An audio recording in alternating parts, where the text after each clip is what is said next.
প্রিয় দর্শক, চ্যানেল 24 এর নিয়মিত আয়োজন ইসলামী ব্যাংক টুয়ার্ডস গ্রোথে আপনাদের স্বাগত। এই অনুষ্ঠানে আমরা কথা বলি সমসাময়িক অর্থনীতি ও ব্যবসা বাণিজ্যের নানা বিষয় নিয়ে। আপনাদের সাথে আছে আমি ফারুক মেহেদি। আর আজকের এই অনুষ্ঠানে অতিথি হিসেবে উপস্থিত রয়েছেন বেসরকারি গবেষণা সংস্থা পলিসি রিসার্চ ইনস্টিটিউট বা পিআরআই এর ভাইস চেয়ারম্যান এবং বিশ্ব ব্যাংকের সাবেক সিনিয়র কর্মকর্তা ডক্টর সাদিক আহমেদ। ডক্টর সাদিক, আপনাকে স্বাগত আমাদের এই অনুষ্ঠানে। Thank you. দর্শক, আজকে আমরা মূলত অর্থনীতির নানা সার্বিক বিষয় নিয়ে কথা বলবো। তার আগে চলুন আজকের অতিথিকে নিয়ে তৈরি একটি প্রতিবেদন দেখে নিই।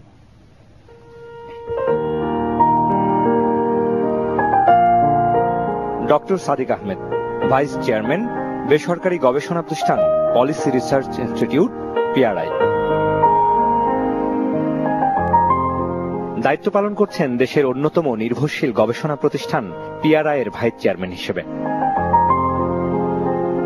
1974 সালে পেশাজীবন শুরু করেন ঢাকা বিশ্ববিদ্যালয়ের শিক্ষক হিসেবে। এরপর কাজ করেছেন উন্নয়ন সংগঠন বিআইডিএস এর সাথে। পরবর্তীতে 1981 সালে আমেরিকার ওয়াশিংটন ডিসিতে ইয়াং প্রফেশনাল প্রোগ্রামের মাধ্যমে যোগ দেন বিশ্ব ব্যাংকে, যার আওতায় মধ্যপ্রাচ্য, দক্ষিণ আফ্রিকা অঞ্চল, পূর্ব এশিয়া আর দক্ষিণ এশিয়া অঞ্চলে কাজ করেছেন অর্থনীতিবিদ হিসেবে।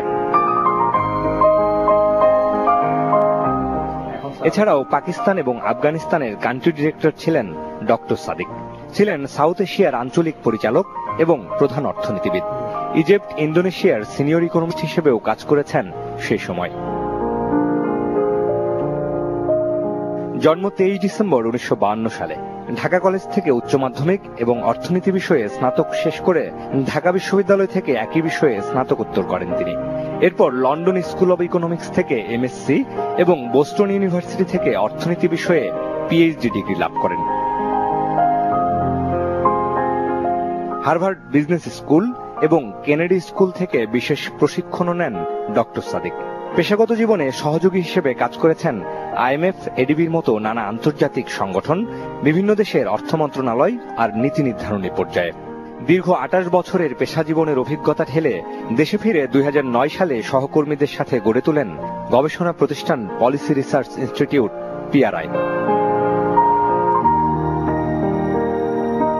কাজের স্বীকৃতি ও সম্মাননা স্বরূপ ওয়ার্ল্ড ব্যাংকের কাছে পেয়েছেন high trust manager award, Bangladesh American foundation incorporated BFI এর কাছ থেকে 2005 সালে পেয়েছেন প্রাইড অফ পারফরম্যান্স অ্যাওয়ার্ড সহ নানা সম্মাননা।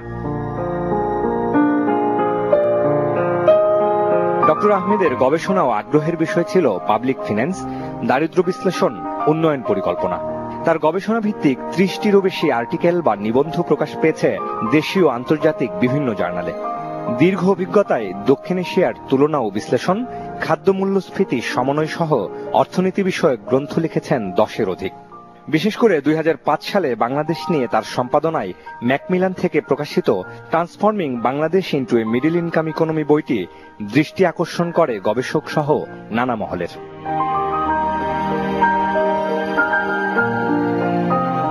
ডক্টর সাদিক বাংলাদেশকে মধ্যমায়ের দেশ হিসেবে স্বপ্ন দেখেন 2000 সাল থেকেই।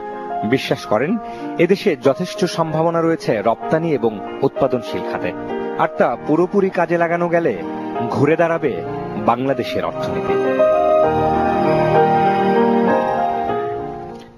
ডক্টর সাদিক আহমেদ, অসাধারণ আপনার এই কর্মজীবন, বর্ণাঢ্য ছিল। তো আমরা যদি জানতে চাই, আপনি তো আসলে ঢাকা বিশ্ববিদ্যালয়ে অর্থনীতি ছাত্র ছিলেন, এই বিশ্ববিদ্যালয়ের শিক্ষক ছিলেন, পরবর্তীতে বিআইডিএস এবং বিশ্ব ব্যাংকে আসলে বেশি সময় আপনি কাটিয়েছেন। তো এই যে আপনার বর্ণাঢ্য ক্যারিয়ার, বিশ্ব ব্যাংকে থাকাকালীন বিশ্বের বিভিন্ন দেশে কাজ করেছেন, এমনকি দক্ষিণ এশিয়ার বিশ্ব ব্যাংকের প্রধান অর্থনীতিবিদ ছিলেন, রিজনাল ডাইরেক্টরও ছিলেন। তো সব মিলিয়ে আপনার কি মনে হয়, এই যে এত জায়গায় কাজ করলেন, আপনার অভিজ্ঞতাটা আসলে কি, এটা থেকে আপনি কি অর্জন করলেন, কি মনে হয়? প্রথমত আমি বলবো যেটা এখান থেকে অনেক কিছু শিখেছি। কেন কি আমরা ইউনিভার্সিটিতে যখন যাই তখন তো পড়াশোনা করি বইয়ে পাঠ্যে, সেখান থেকে এক ধরনের একটা মাইন্ডসেট তৈরি হয়, অ্যানালিটিক্যাল ক্যাপাসিটিস গুলো গড়ে ওঠে এবং বোঝার শক্তির আবার একটু বাড়ে। কিন্তু রিয়েল লাইফ এক্সপিরিয়েন্স ছাড়া এই যে বইয়ে যেটা শিখলাম এটার ইম্পর্টেন্সটা কি কিংবা এটা রেলিভেন্সটা কি সেটা রিয়েল লাইফ থেকে আমরা শিখি। তো তো ঢাকা ইউনিভার্সিটি কিছুদিন শিক্ষকতা করেছি, বিআইডিএসও কিছুদিন গবেষণা করেছি, কিন্তু আসল যেটা বলতে পারেন যে আমার প্রফেশনাল গ্রোথ কিন্তু ওয়ার্ল্ড ব্যাংকেই হয়েছে। ইয়াং প্রফেশনাল হিসেবে ছিলাম, বিভিন্ন দেশে গেছি। ওইসব দেশের যে ধরনের সমস্যা আছে, যেটা বলেন কমন থিমস কিন্তু প্রচুর রয়েছে। ডেভেলপমেন্ট সবাই চায়, এবং আমি বেশিরভাগই ডেভেলপিং কান্ট্রিতে কাজ করেছি। ইজিপ্ট একটা ডেভেলপিং কান্ট্রি, পাকিস্তান, ইন্দোনেশিয়া, তারপরে পাপুয়া নিউ গিনি, আফগানিস্তান, ইদানিং বাংলাদেশের উপরে অনেক কাজ করেছি। কয়েকটা কমন থিম আছে। একটা হচ্ছে যে প্রত্যেকেরই চাই যে সিটিজেনদের ওয়েলফেয়ারটা কিভাবে বাড়ানো যেতে পারে, সেটা নানা ধরনের পথ দিয়ে দেখা যায়। তারপরে ইনস্টিটিউশনের কি প্রয়োজন কি আছে কিনা, তারপরে আপনার মানে কিভাবে হিউম্যান ক্যাপিটালটাকে ডেভেলপ করা যায়। তো এই ধরনের প্র্যাকটিক্যাল এক্সপিরিয়েন্সটা ওয়ার্ল্ড ব্যাংক থেকে করে পেয়েছি। এবং একটা সুযোগ আমার হয়েছে যেটা আমার কাছে বেশি আমাকে সুযোগ দিয়েছে, সেটা হচ্ছে যে সিনিয়র পলিসি মেকারদের সাথে ইন্টারাকশন করতে পেরেছি, করার সুযোগ হয়েছিল অনেক। তো আপনি তো বিশ্ববিদ্যালয়ের শিক্ষক হিসেবে যোগ দিলেন, শিক্ষকতা ছেড়ে কেন আপনি আসলে বিআইডিএস এ গেলেন, একটা গবেষণা প্রতিষ্ঠানে? এটা একটা শুরুতে ক্যারিয়ারটা কি হবে ঠিক ওইভাবে অত গভীরভাবে চিন্তা করি নাই। ইউনিভার্সিটিতে পড়াচ্ছিলাম, ভালোই ছিলাম, কিন্তু আমার সবসময় একটা রিসার্চের প্রতি একটা ইন্টারেস্ট ছিল। কারণ আমি দেখেছি যে আমার নলেজ ওই আপনার ঢাকা ইউনিভার্সিটি মাস্টার্স ডিগ্রি যথেষ্ট নয়, আরো অনেক কিছু শেখার আছে। তো গবেষণা করতে গিয়ে তখন কিছুটা আমার যে লার্নিং কার্ভ যেটাকে বলে কিছুটা ইমপ্রুভ করলো। তারপরে আমি এলএসসি তে গেলাম মাস্টার্স করতে, বিআইডিএস এ ফিরে এসেছি, তারপরে গেলাম পিএইচডি করতে বস্টনে পিএইচডি করার পরে ওটা একটা সুযোগ হলো, ওয়ার্ল্ড ব্যাংক থেকে তারা আমাকে ইন্টারভিউ নিতে আসলে নিয়ে নিল। তখন অতটা চিন্তা করি না যে আমি যে টিচিং মিস করবো, কিন্তু রিসার্চের ওয়ার্ল্ড ব্যাংকের রিসার্চের যথেষ্ট সুযোগ সুবিধা আছে, এবং তাদের সাম অফ দি ফাইন্যান্স ইকোনমি, আমরা যখন হরিশ চেনেরি ছিলেন ওইটার রিসার্চের ডাইরেক্টর, তো ওনাদের কথা চিন্তা করলে তো ভাবলাম যে না, আমার তো রিসার্চের যে বেসিক ইন্টারেস্ট, যদিও আমি ওয়ার্ল্ড ব্যাংকে যাচ্ছি কিন্তু আমার রিসার্চ করার ইন্টারেস্টটা আমার থাকবে, এইটাই এই মনোভাব নিয়ে আমি ওয়ার্ল্ড ব্যাংকে গেছিলাম। এরপরে তো আপনি পাকিস্তানে কান্ট্রি ডাইরেক্টর ছিলেন, আফগানিস্তানে কান্ট্রি ডাইরেক্টর ছিলেন, তো ওই এক্সপিরিয়েন্সটা কেমন? ওইটা তো আসলে একটা ওই দেশগুলোতে তো অনেক ধরনের সমস্যা ছিল, রাজনৈতিক সমস্যা যেটা অর্থনীতিকে আক্রান্ত করেছিল। এক্স্যাক্টলি কারেক্ট, দুটোই খুব কঠিন দেশ ছিল। পাকিস্তান অবশ্য আফগানিস্তান তুলনায় অনেক উন্নত ছিল তখন। আমি যখন পাকিস্তানে ছিলাম 4 বছর, প্রায় 4টা গভর্নমেন্টের সাথে কাজ করতে হয়েছে। বেনাজির ভুট্টো, তারপরে ফারুক লিগারি, তারপরে আপনার ওই নওয়াজ শরীফ আসলেন, তারপরে তো আবার মোশাররফ আসলেন। তো পলিটিক্যাল স্টেবিলিটি যথেষ্ট ছিল, কিন্তু তাদের ইকোনমি খুবই স্ট্রং, কিন্তু অর্গানাইজেশনাল কারণে এবং পলিটিক্যাল কারণে এবং যেটাকে বলা যেতে পারে যে সোশ্যাল ইনকম্প্যাটিবিলিটির কারণে তারা অত উন্নতি করতে পারে নাই। Afghanistan totally different. আফগানিস্তান তো একটা বলতে পারেন যে ইট ওয়াজ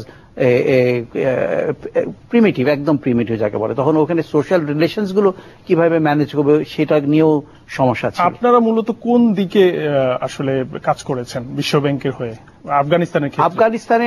তখন ওই আমি যখন ছিলাম ওই সময় আফগানিস্তানে তখন তালিবানরা এসে গেছে। তো তালিবানের সাথে তো আমাদের বিজনেস ডিলিংস ছিল না, কিন্তু আমরা একটা তখন যেহেতু ওদের ওখানে হিউম্যানিটেরিয়ান কিছু ইস্যুস ছিল, খাদ্য সমস্যা ছিল, জেন্ডার ইস্যুটা ছিল। আপনার মনে আছে যে তালিবানরা মহিলাদের উপরে খুব, শিশুদের মেয়ে শিশুদের উপরে খুব অত্যাচার করতো। তখন আমরা ইন্টারন্যাশনাল অর্গানাইজেশন থেকে একটা ডিসিশন নিলাম যে যদিও আমরা আফগানিস্তানের সাথে ওইভাবে এঙ্গেজ থাকবো না, কিন্তু এই সোশ্যাল ইস্যুজের উপরে একটা প্রেশার দিয়ে রাখবো। তো সেই কনটেক্সটে এটা তখন ছিল যে ওদের সাথে একটা ডায়ালগ করে রাখা, যে তোমরা যদি সত্যি এখানে সরকার করতে চাও এবং ইন্টারন্যাশনাল এনভায়রনমেন্ট আসতে চাও, তাহলে তোমাদের সোশ্যাল পলিসি তোমাদেরকে চেঞ্জ করতে হবে। এটা নিয়ে আমার যথেষ্ট কাজ করেছি। এমনিতে বাংলাদেশে তো আপনি সরাসরি কাজ করেননি? করেছি।